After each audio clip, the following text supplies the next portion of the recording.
नमस्ते बच्चों, आज मैं डॉक्टर प्रज्ञा यादव आपके समक्ष कक्षा 12 के संस्कृत विषय लेके उपस्थित हुई हूँ और हम इस संस्कृत विषय में रघुवंशम महाकाव्य का द्वितीय सर्ग पढ़ेंगे। आइए देखते हैं कि हम आज इस व्याख्यान में किन किन बिंदुओं पर चर्चा करने वाले हैं। सबसे पहले हम काव्य का परिचय, सामान्य परिचय देखेंगे। सामान्य परिचय में आप देखेंगे कि काव्य किसे कहते हैं, और दूसरा काव्य के शैलीगत प्रकार कौन कौन से होते हैं। शैलीगत प्रकार से आप समझ सकते हैं विधाओं के विषय में। और तीसरा, महाकाव्य के लक्षण आप जान सकते हैं, क्योंकि रघुवंशम एक महाकाव्य है तो हमें जानना आवश्यक है कि महाकाव्य के लक्षण कौन कौन से होते हैं।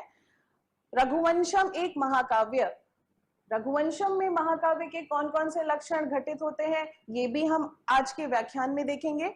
रघुवंशम की पूर्व कथा का पुनरावलोकन भी करना आवश्यक है, क्योंकि हम कक्षा 11 में रघुवंशम द्वितीय सर्ग के कुछ श्लोक पढ़ चुके हैं।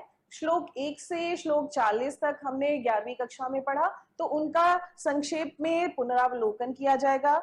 इसके बाद ही हम कक्षा 12 के संस्कृत रघुवंशम द्वितीय सर्ग के आगे के श्लोकों को पढ़ेंगे। शब्दार्थों सहितो काव्यम, यह भामा की परिभाषा है। शब्दार्थों अर्थात शब्द और अर्थ का साहित्य जहां पर हो वह काव्य कहलाता है। यह एक काव्य की बहुत व्यापक परिभाषा है, जिसमें शब्द और अर्थ का साहित्य आपके समक्ष होता है, और यह शब्द और अर्थ का साहित्य सहृदय को आह्लादकारी होता है, अर्थात सहृदय उससे बहुत अधिक सुख की प्राप्ति होती है। अब इस काव्य को हम लोग देखते हैं कि काव्य को किस प्रकार से हम दो भागों में बांट सकते हैं। काव्य दृश्य काव्य और श्रव्य काव्य।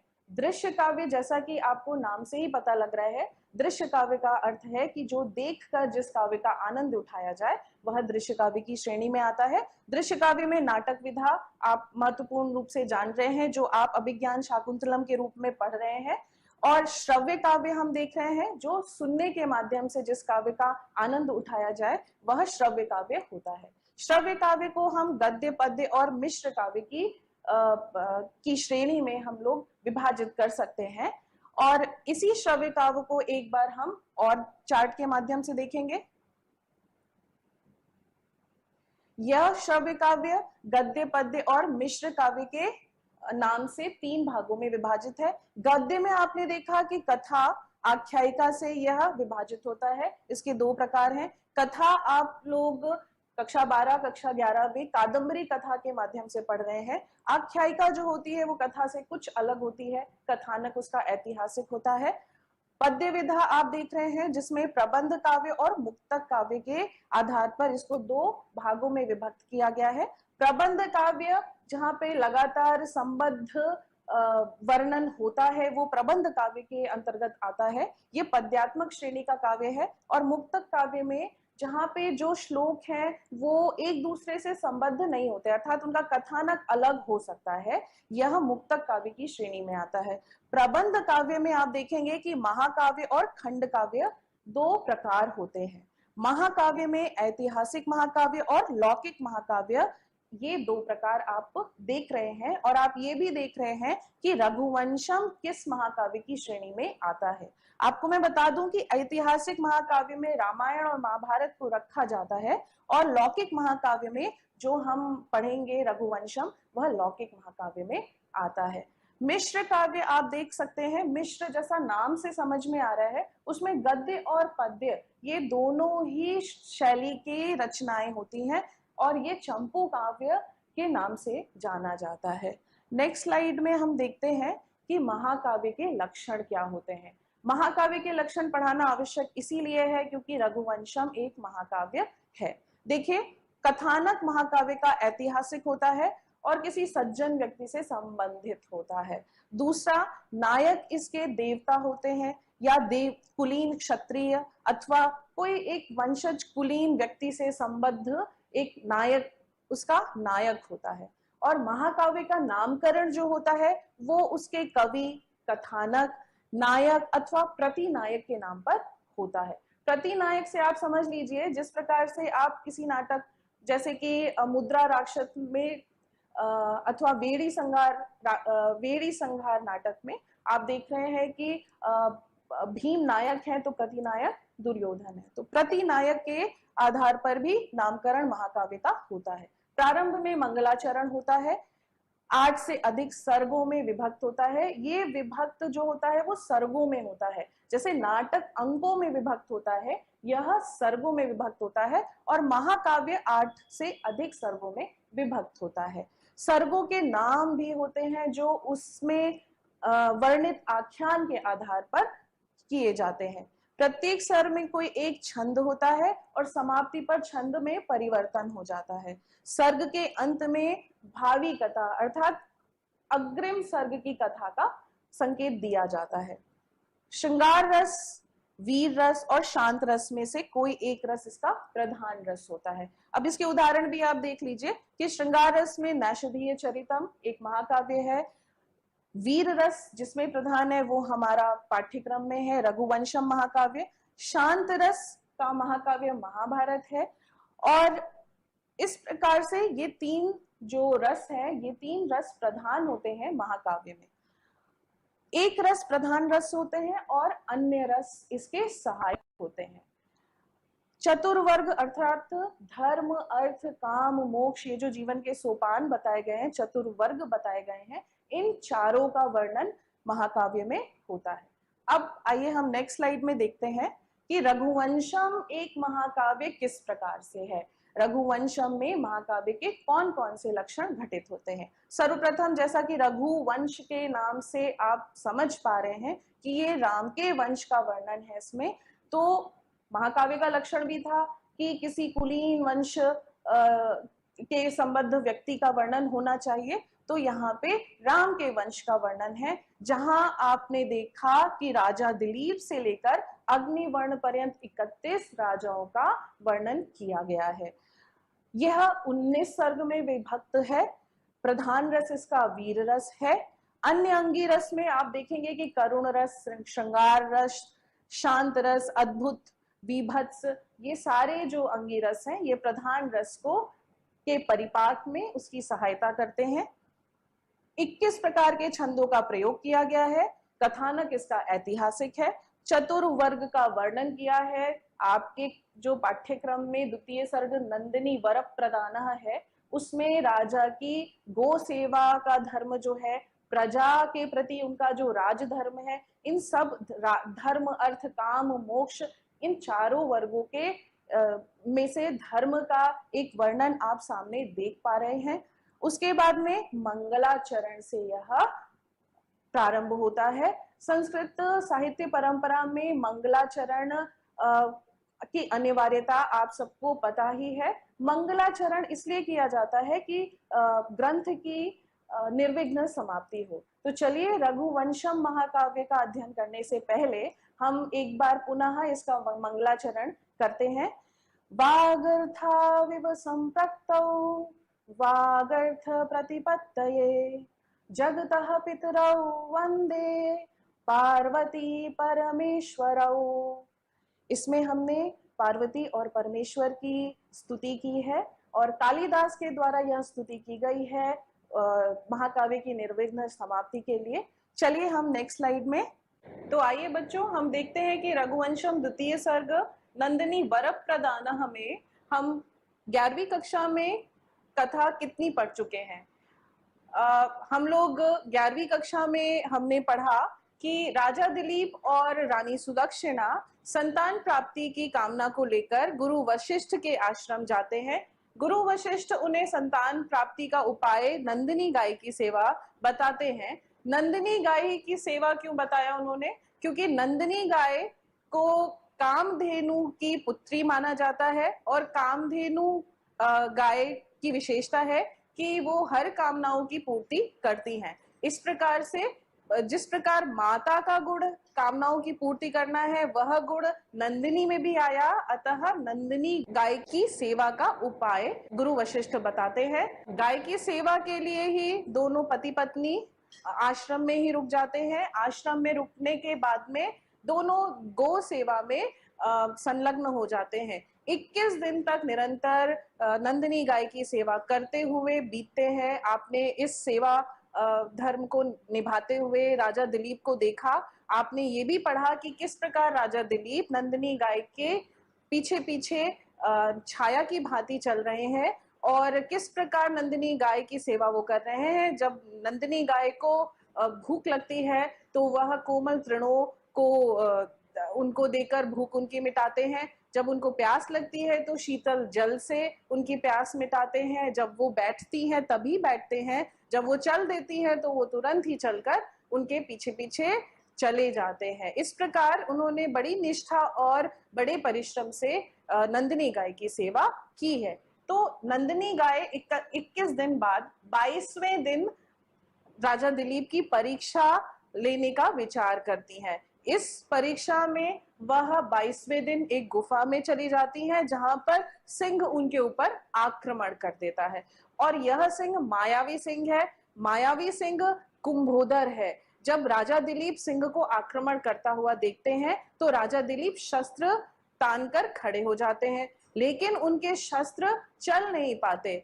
इस समय सिंह अपना परिचय देता है, कहता है कि मैं शिव भक्त कुंभोदर हूं और मैं शिव के द्वारा यहाँ पर नियुक्त किया गया हूं। यह जो देवदारू का वृक्ष सामने खड़ा है वो पार्वती का बड़ा ही प्रिय वृक्ष है। इसको एक बार गज ने हानि पहुंचाई तो पार्वती जी को बड़ा दुख हुआ। इसी कारण शिव जी ने मुझे यहाँ इसकी रक्षा के लिए नियुक्त किया हुआ है और इस गुफा के आसपास जो जानवर आता है उसी से मेरा जीवन यापन होता है। मैं कहीं पर जाकर अपनी क्षुधा को मैं नहीं जाकर कहीं पर मिटा पाता हूं। तो हे राजा दिलीप, आप इस गाय को छोड़कर चले जाएं और आपके शस्त्र यहाँ काम नहीं करेंगे, इसलिए आप यहाँ से वापस लौट जाएं।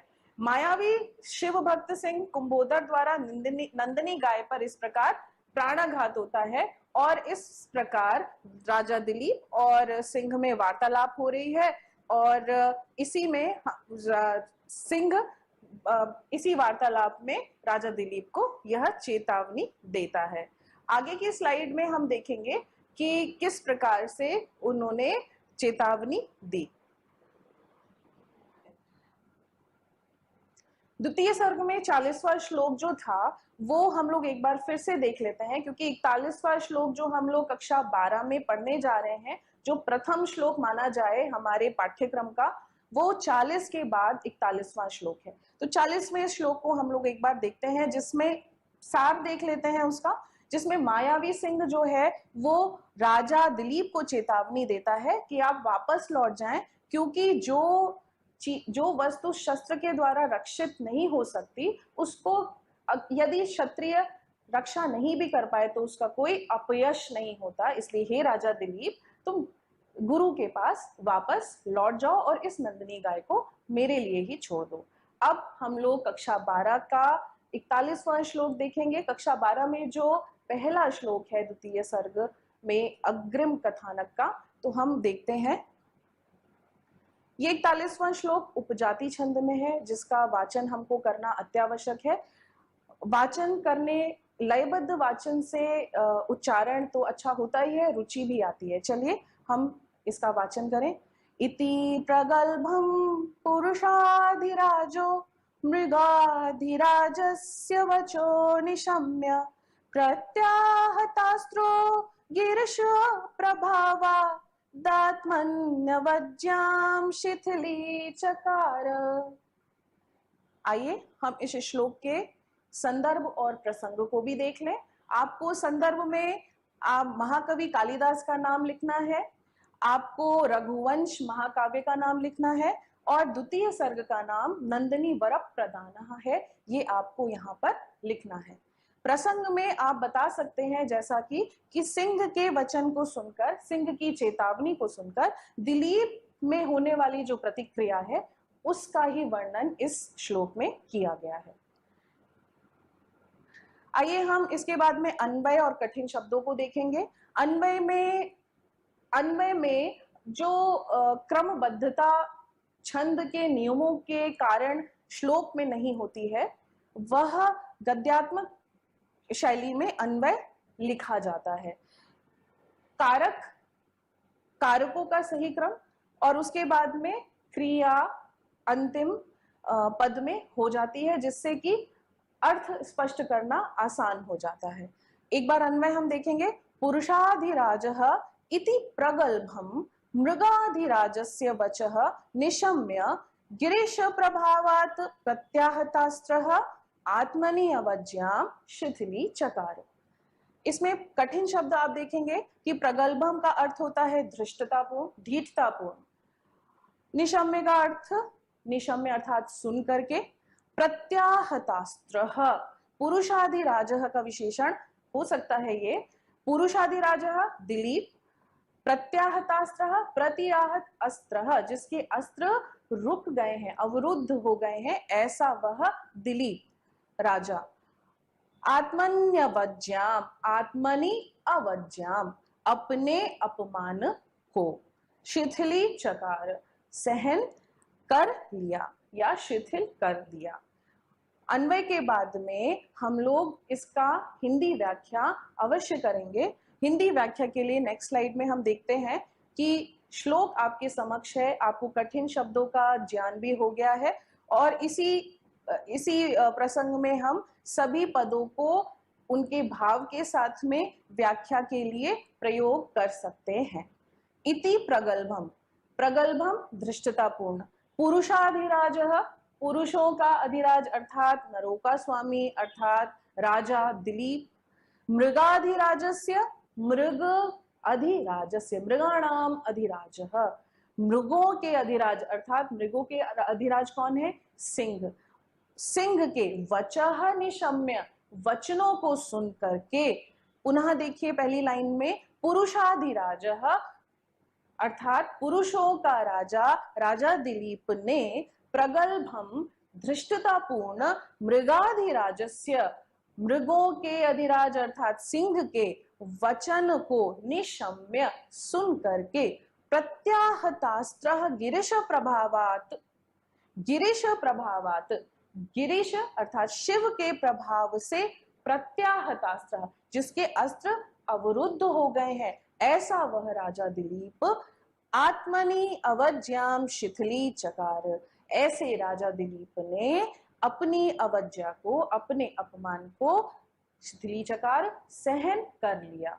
यहाँ पर आपको अर्थ तो एक बार समझ में आ गया सभी पदों का, परंतु हमारे पाठ्यक्रम में व्याख्या है, पाठ्यक्रम में व्याख्या है और रघुवंशम महाकाव्य में महाकवि कालिदास ने रघुवंश के राजा दिलीप का वर्णन किया है और राजा दिलीप के वर्णन में उनके वीरता का वर्णन इस श्लोक में मिल रहा है। देखिए कहाँ पे मिल रहा है, प्रत्याहतास्त्रः गिरीश प्रभावात्, उनके अस्त्र जो हैं वह अवरुद्ध हो गए हैं, लेकिन वो अवरुद्ध किसी भय के कारण नहीं हुए। सिंह जैसे हिंसक पशु को देखकर वह उनके अस्त्र अवरुद्ध नहीं हुए हैं, इसीलिए उन्होंने गिरीश प्रभावात्, यह अवश्य लिखा है, अर्थात शिव जी के ही प्रभाव से उन महान पराक्रमी रघुवंशीय राजा दिलीप के अस्त्र अवरुद्ध हो गए हैं। यह बिंदु को लिखना अपनी व्याख्या में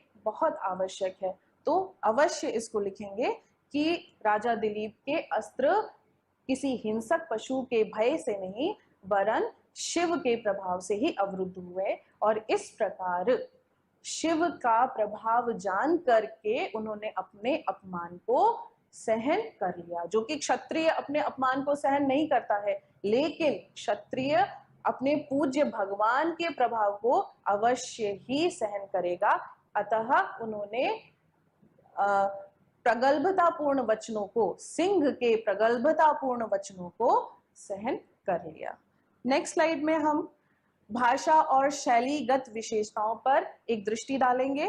काव्य सौंदर्य के तत्व में छंद, इसमें उपजाति छंद है जिसमें इंद्र वज्रा और उपेंद्र वज्रा का मिश्रण होता है। ये मिश्रण पहली दो लाइन में भी हो सकता है, पहली दो लाइनें इंद्र वज्रा की, आखिरी दो लाइनें उपेंद्र वज्रा की, और या इंद्र वज्र, उपेंद्र वज्र, इंद्र वज्र, उपेंद्र वज्र, ऐसा भी हो सकता है।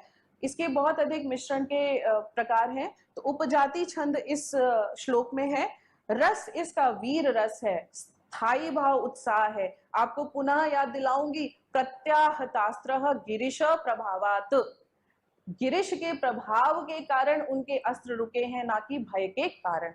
व्याकरणात्मक टिप्पणी में आप देखेंगे कि पुरुषाधिराज पुरुषाणाम अधिराज षष्ठी तत्पुरुष है, मृगाणाम अधिराज षष्ठी तत्पुरुष है। निशम्य में शम धातु में नि उपसर्ग पूर्वक ल्यप प्रत्यय लगा है। ल्यप प्रत्यय करके के अर्थ में आता है। ल और प जिसमें लुप्त हो जाता है, य शेष बचता है और रूप सिद्धि होती है निशम्य की। प्रत्याहतास्त्र प्रति आहत अस्त्र, यण संधि और दीर्घ संधि क्रमशः यहाँ पे है। नेक्स्ट स्लाइड में हम देखेंगे कि मुख्य बिंदुओं को हम एक बार पुनः चर्चा करेंगे। प्रश्न मैं आपसे पूछती हूँ, आप उनका ध्यान दीजिए। हिंदी व्याख्या के बाद में हम इस श्लोक में आए हुए कुछ मुख्य बिंदुओं को प्रश्नों के माध्यम से एक बार दोहराते हैं। मैं आपसे प्रश्न कर रही हूं जो कि मुख्य बिंदु पर आधारित प्रश्न है। बहुत ही महत्वपूर्ण प्रश्न, आपको पता होना चाहिए। पुरुषाधिराजः कः? अस्मिन् श्लोके पुरुषाधिराजः कः? राजा दिलीपः। कस्य प्रभावात् दिलीपः प्रत्याहतास्त्रः अभवत्? कस्य प्रभावात्? शिवस्य प्रभावात्, गिरीश प्रभावात्। श्लोके वर्णितः अस्ति, श्लोक में वर्णित है, श्लोक में लिखा भी गया है। एक पद है गिरीश प्रभावात् प्रत्याहतास्त्रः, तो शिवस्य प्रभावात् दिलीपः प्रत्याहतास्त्रः अभवत्। कः आत्मनि अवज्ञां शिथिलीकृतवान्? कः? राजा दिलीपः आत्मनि अवज्ञां शिथिलीकृतवान्।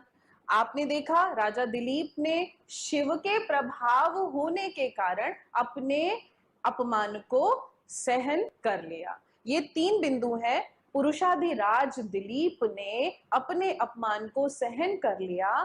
प्रत्याहतास्त्र अर्थात शिव के प्रभाव से अवरुद्ध शस्त्रों वाले राजा दिलीप ने उसके धृष्टतापूर्ण वचनों को सुनकर भी अपना अपमान स्वीकार कर लिया, शिथिल कर दिया, क्योंकि वह शिव भक्त कुंभोधर है। अस्तु, नेक्स्ट स्लाइड में हम अभ्यास कार्य अवश्य देखेंगे। अभ्यास कार्य का एक अपना महत्व होता है। आप जानते हैं कि अभ्यास से ही आप में कुशलता आएगी। आपको मैंने एक काम दिया, गिरीश प्रभावादात्मन्यवज्ञाम। इस समस्त पद में कौन कौन से पद आए हैं, आपको उसको अलग अलग करके अवश्य लिखना है अपने पास। आपको श्लोक 41 का वाचन का अभ्यास अवश्य करना है। आपको वाचन लयबद्ध तरीके से करके मैंने सुनाया था। उसी लय में आपको इस श्लोक का वाचन का अभ्यास अवश्य करना है। उससे होता क्या है कि रुचिकर हो जाता है श्लोक का वाचन, और क्या होता है कि रुचि बढ़ने से हमारा उच्चारण भी अच्छा होता है। और संस्कृत के विद्यार्थियों में उच्चारण का महत्व आप सभी जान रहे हैं। तो उच्चारण के लिए और रुचि के लिए लयबद्ध तरीका और लयबद्ध तरीके से श्लोक का वाचन अत्यावश्यक है। उसके बाद आज के व्याख्यान के आधार पर श्लोक की ससंदर्भ व्याख्या अपने शब्दों में करिए। आपको जिस पद को प्रभावपूर्ण तरीके से व्याख्या में उल्लेखित करना है वो आपको मैंने बता दिया है, तो उसको अवश्य अपने शब्दों में लेकर अपने शब्दों में बढ़िया सी व्याख्या आप करेंगे। इसके बाद में अगले व्याख्यान के लिए जो पूर्व तैयारी है उसको जान लेना चाहिए। हमने आज 41वां श्लोक पढ़ा। इसी श्लोक की लय पर आपको 42वां और 43वां श्लोक भी वाचन करके अभ्यास उसका करना है।